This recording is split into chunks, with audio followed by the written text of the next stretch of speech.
Hi everybody, this is Matthew's Movie Mentions for the week ending 14th of January. This is week 2, and it's a much shorter list of films this week, mostly because the last episode covered the first 9 days, and that included some of the films that would have gone into this week, plus Brooklyn Nine-Nine was back on Netflix, so I might have been watching more TV than movies. I'm sorry, podcast listener, but it's a very funny show, so I wanted to watch it. So you can't stop me. Don't even try and stop me.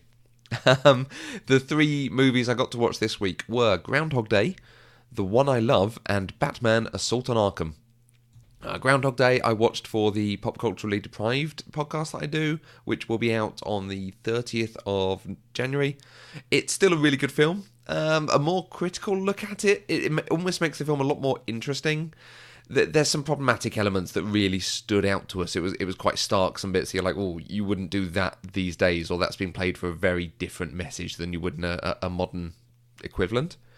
But there's a lot of discussion that we were able to wring from it about the way it's produced, about the story it's doing, and I think the time that has passed since it came out has allowed us to have other examples of the similar attempt, the similar story, both from a moral and a time loop standpoint, so it's quite interesting to actually see it does it really well because it avoids some of the things other films have fallen into doing.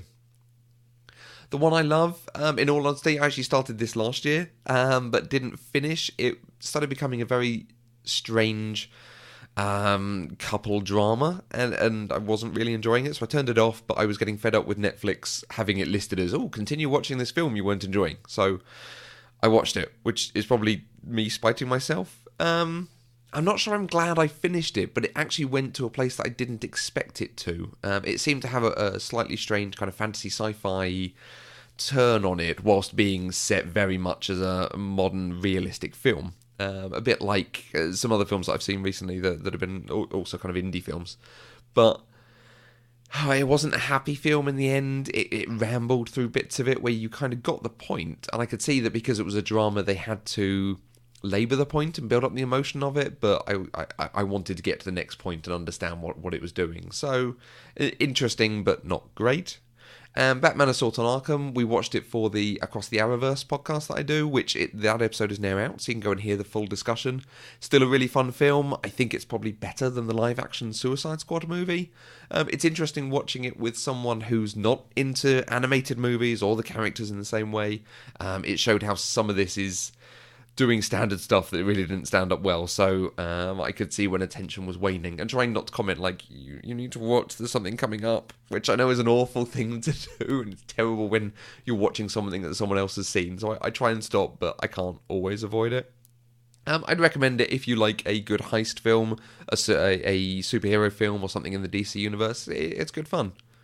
Recommendation of the week is probably Groundhog Day. It does hold up well, as I say. There are some problematic moments, but it is still a very, very good film. And if you can watch it ahead of the episode that comes out in a couple of weeks, you will enjoy the conversation and hopefully be able to give us some good feedback for that. So this week, I'm planning to watch Pacific Rim for the podcast. I'm not sure what we're doing for Across the Arrowverse because we're not sure when the shows are back on and there's no release dates coming for them. So Pacific Rim is the one I would definitely be watching. So I will speak to everyone next week. Enjoy your week.